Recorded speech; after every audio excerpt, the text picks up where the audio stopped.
benn cap parce que dossier xaw ma. donc sànq wax nañ droit international wax convention yi ñu ratifié yow expert nga en droit international. lan la kii di mujjee gisoon nañ fi temps bi affaire yi amee waa PASTEF am nañ ay plainte yu ñu demoon au niveau international CPI ak Juan Branco si je ne me trompe yooyee fu nu muy mujjee moom. non kooku je pense que waxoon naa ko à l'époque en fait xam nga cour pénale internationale daa am lu muy doxe cour pénale internationale lu ko tax a jóg moom mooy juridiction wu ultime recours la maanaam dafa nekk ci kaw état yi di seetaan ne yéen ñii comme li ma wax waru leen amnistie lii waru leen seetaan lii c'est-à-dire ñooñu bu ñu deful li nga xam ne moom la ñu war a def moom day compétente pour juger d'accord par exemple gis nga loi amnistie yu mel nii mën na tax activé wu compétente parce que boo ñëwee CPI pour ce dossier recevable da nga war a prouver lu ñuy woowee principe subsidiarité maanaam état ba dëkk ba fa njome ba xewe état bi nga xam ne moo war a juger normalement da nga war a indi preuve que il ne peut pas juger ou il ne veut pas juger il ne peut pas mën na nekk que day traverser ay difficultés mën na te gis naa ko Centrafrique en un certain moment j'y étais mais donc le système judiciaire était dévasté amul woon ay magistrats yu mën a traiter ay dossiers quelque part kooku mën na sukkandiku ci loolu pour reconnaître compétence am mais aussi mën na nekk impossibilité bi nga xam ne volonté politique amut maanaam dañu voter par exemple ay loi d'amnistie juste pour rëccal ay nit quelque part wala pour auto-amnistie wu wala bien que am na ay preuves bien que am na ay victimes dañuy déposer mais dara du am quelque part mais pour cas spécifique au Sénégal comme nu ma ko waxee c'est-à-dire aussi CPI mënta jël cas yëpp il faut que mu am benn seuil de gravité il faut que mu am benn seuil de gravité bi nag amul benn texte ñun ñu commenté statut bi amul benn juriste international bi la ne critères yi fii la gis nañu jurisprudence bi day évoluer par exemple ma jox la benn exemple beneen procès bi nga xam ne j'ai suivi ça de bout en bout muy bu Jomo Kenyatta bi au Kenya vice-président ak William Ruto donc d'accord ñoom CPI yóbbu woon nañ foofu seen dossier ñu yóbbu seen dossier parce que tout simplement ci campagne électorale bi amoon 2007 ñoom dañu toogoon ci benn réunion seen militant di préparer pour dem attaquer beneen camp mais ñoom dissuadé duñu leen d'accord entre-temps ba procès bi di waaj a commencer donc Kenyatta il était devenu président donc mais yàqalul ni dañ ko convoqué CPI pour mu ñëw ñëwut y a un mandat d'arrêt international qui a été lancé mais jotuñu ko jàpp finalement avec ses avocats il y a eu une négociation il a coopéré ils ont pu accepter de faire en visio le procès et après il a été donc acquitté donc par rapport ak lu ñu leen doon toppee parce que tout simplement il y a une insuffisance de preuves c'est-à-dire on n'a pas pu établir le lien de et s'il n'y avait pas eu d'acquittement s'il n'y avait pas eu d'acquittement mais mën nañ ko condamner et avoir mais condamné ban façon condamnation lañ ko là ben on peut le condamner parce que tout simplement c'est la juridiction qui en décide. Mais il est président de la République amul immunité boobu kooku aussi lu jar a préciser CPI dafa am défaut de pertinence de qualité officielle maanaam tu ne peux pas évoquer ton statut de diplomate d'officiel d'un État pour dire que kenn mënu ma topp daa am défaut de pertinence de qualité mais avant même ñuy yegg foofu cette jurisprudence est montée dans l'affaire Pinochet on l'a vu où il y avait toutes les questions de convention de torture mais am na beneen aussi il y a un gars qui s'appelle Abdoulaye Yoro Dia qui était le ministre des Affaires étrangères de Laurent Kabila qui est un docteur en droit international qui était ministre des Affaires étrangères et qui était à Bruxelles et que il était en déplacement bon mu ñibbi ba gars yi jëlee pouvoir bi mu ñëwaat Bruxelles gars yi jàpp ko dégg nga après comment on appelle encore son pays la République démocratique a saisi la Cour internationale de justice de La Haye en disant que c'est une violation donc de la Convention de Genève sur les immunités diplomatiques et consulaires. Et c'était l'occasion pour ñoom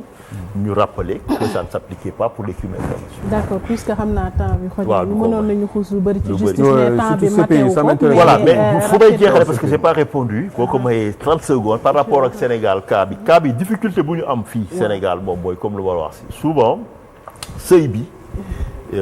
donc seuil de gravité quoi, il faut le dire. Et puis on a des juridictions yi nga xam ne ils sont capables normalement de faire le job quelque part. D'accord,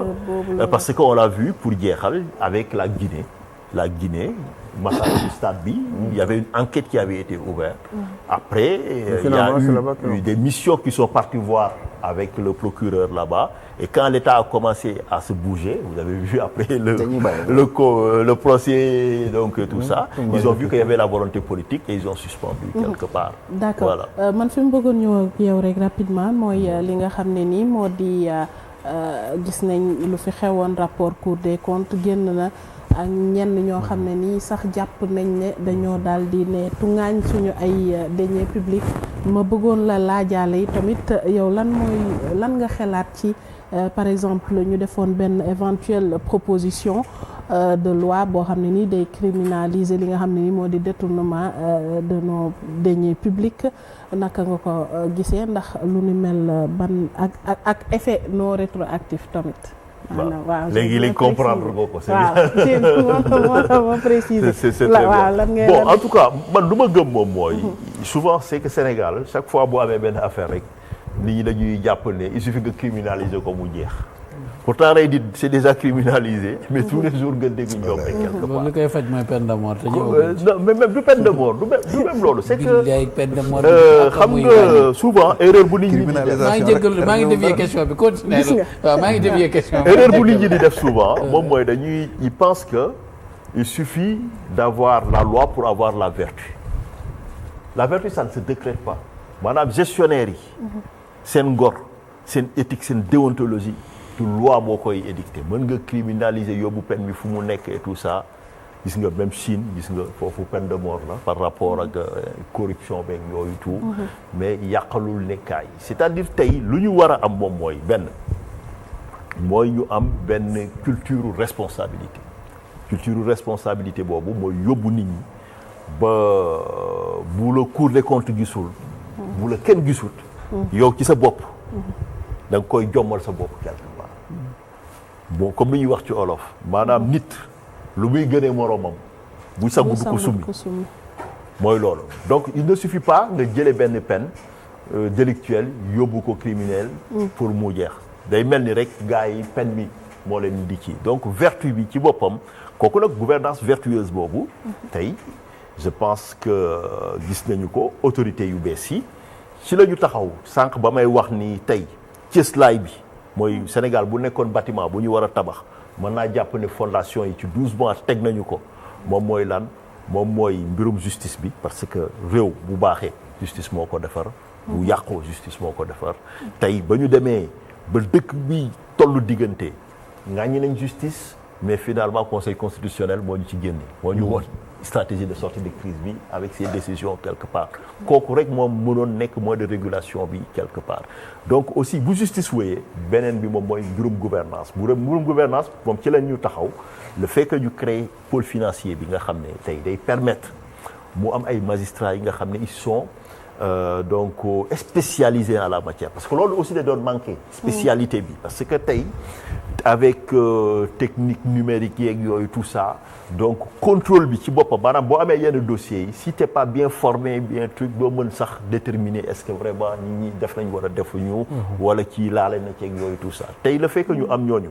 nga xam ne ci la ñuy xëy di ci gont day permettre au fur et à mesure muy dem muy sédimenter seen expérience ñuy gën a ñoŋe ci loolu tout ça donc pour tontu sa laaj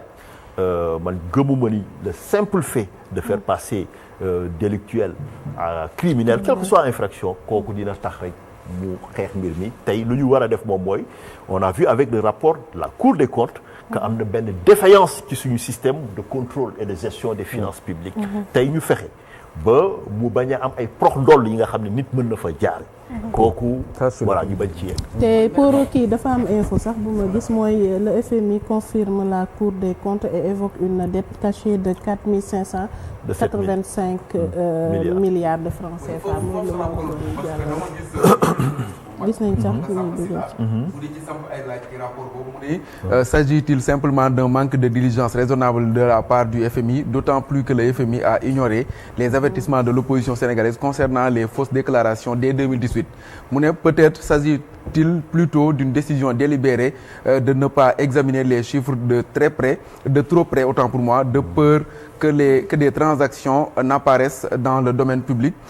mu continuer nag ba ci suuf mu ne non, le FMI ne devrait pas conseiller ou agir à la hâte, il devrait d'abord faire le ménage en son sein. ñu gis keneen muy avocat di Juan Branco moom li mu wax mooy le FMI sanctionne les nouvelles autorités sénégalaises après qu'elles ont dénoncé et fait la transparence sur la fraude des précédentes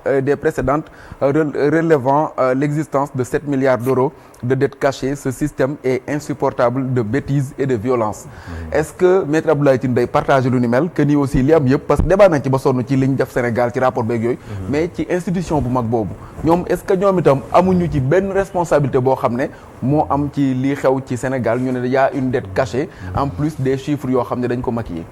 waaw ñaari jàngat laa ciy def bu ci njëkk moom mooy déjà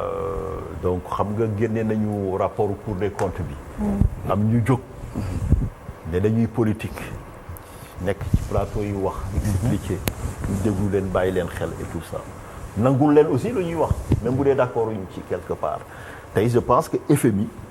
duñu ne Ousmane Sonko moo leen activé duñu ne Diomaye la ñoom bu ñu demee ba reconnaître loolu du ñu waxantu quelque part parce que quand même c'est une institution bi nga xam ne jëflante nañ am na lu ñu seqoon ak président. mais lan la kii wax léegi professeur bi li mu wax su dégg nga ko. waaw ci laay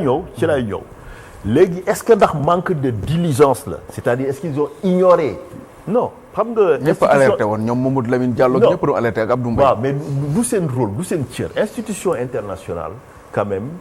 du état mais ils sont dans avec des règles de bienséance dañuy jàpp ni kilifa réew bu mat lu ñu koy woowee quelque part du jël li nga xam ne lu dëgg bu koy bind di koy yóbbu quelque part bu leen joxee jusqu'à preuve du contraire dañuy jàpp du seen cër ñoom ñu ñëw naan dañ lay auditer di la di xool d'ailleurs gis nga ko chef de délégation bi lu mu wax démb ci RFI daf leen ne que programme bi man li ma gëm moom mooy effet bi dinañ fekk ci Sénégal par contre c'est que ñun aussi dañoo wane suñu bopp et que loolu aussi la Sénégalais yi doon xaar maanaam nekkuñu ci benn logique compromission ñoom nee nañu wax nañ ñaari mbir yu am solo benn bi moom mooy yéen autorités yi li ngeen ñu won ni jàpp nañ ko léegi foog ngeen jéem a xool ak seeni nit seen administration ñu jox ñu benn détail rapport bi nga xam ne ci la ñuy sukkandiku pour ñu expliquer ñu nan la mbir mi mën a xewee ci réew mi xam nga benn leneen li lu ci gën moo tax ma ne finalement au contraire sanctionné wuñu mais dañuy am benn prime parce que ñun on est en position de force tey xam nga tey bu Diomaye ñëwoon wala Ousmane Sonko di nëppal mbir mi day nekk instrument de chantage dañ leen di téye quelque part parce que ñoom ñi fi nekk def ko xam nañ mën nañ dem ba ci digg bi sax ñu génnee ko quelque part xam nga le fait ñu jël courage affronter nangu mu metti bañ a jot tout de suite li nga xam ne moom la ñu war a décaisser mais au moins am na benn avancée moom mooy wax nañ leen dëgg xam nañ ne ñii ay responsable lañ léegi nag suite bi moom ci boppam waa FMI ñoom ñoo ko waxal seen bopp ñu ne dàquñu que Sénégal bu joxee rapport boobu ñoom dinañ xool est-ce que Sénégal mënuñu ko yenni bor bi vu que autorités yi ñoom yëguñu ko donc finalement ñun on sort vainqueur et grandi quelque part de cette épreuve. mais diggante bi dinañ ñu xoj tuuti. ah diggante bi dinañ ñu xoj tuuti avant rapport bi. mais ku leen xoj. oui mooy que nga xam ne dafa maquillé. ak ban rapport lay nekk parce que ñoom waa APR aussi ñi ngi wax naan rapport bii fi nekk reconnaître uñ ko biñ leen jox c'est un faux rapport lañ jàpp ñoom. mais kooku wax ñu yàqu la Issa entre toi et moi. man dama lay laaj rek Sénégalais yi ñooy jugé. yabooye wuñ leen noonu di leen naan ñoom dañ ay magistrats loolu d'ailleurs c'est même pas. c'est un rapport parce que lii sax sànq la génn mooy bi ñu naan FMI confirme la cour. so entre ñu. yow xam nga ne rapport bi nga xam ne moom la ñu jox président. non seulement signé nañu ko. ña ca liggéey yëpp signé nañu ko. def nañ lettre de couverture. léegi nag benn PDF bi nga xam ne c'était destiné à être mis en ligne. non mais d'accord mais quand même. xam nga loolu aussi man damay wax. nañ génne bële rek mu gën a yomb. ñëpp xam ne bii la copie la rek c'est une copie. même bi la non c'est damay wax ñuy wax loolu. non la non xam nga lu gënoon yomb na. c'était simple. non mais dama lay wax. man waxuma dara dama ne rek li gënoon yomb. simple. xam nga droit d'information droit d'information boobu directive UMOA bi nga xam ne moo teg kii bi audit bi obligation par chaque mandat ñu def loolu moo permettre droit d'accès maanaam bépp citoyen yéen ñoom ñi koy wax si soo dañu dem foofu waxuma droit d'accès rek jël rapport bi man waxuma droit d'accès dama ne rek li officiel ba ñu jébbal ko président nga xam ne ñu président kese ko yónnee mais copie bi rek ngay def ba pare signature président Cour des comptes dootul am kon avec le cachet quand même benn la rek mais lu tax ñu jox ñu bii moi je mais lan moo war a mën tax ñu def ko à votre avis lu gënoon yomb rek li ñu yónnee président ne copier ko rek jox ko nit ñi il est où le problème c'est quoi non quand même il y a quelque chose qui va pas parce que man pour man loolu yomb na da ngay copier rek yónnee bu dee même chose bi la léegi nii ça prête à doute waaw bu kooku bu la neexee nga laaj la. maître non du ma laaj dama kay Sénégal laay laaj rek parce que sama xel bi nanguwul loolu. mais bon say interrogation comprendre nañ ko baa gis Issa muy reetaan wala sax muy ree mais aja maître lan ngay tàggatoo ak mbokk téléspectateurs yi waaw lu ñuy tàggatoo. xanaa voilà dinañ jaajëfal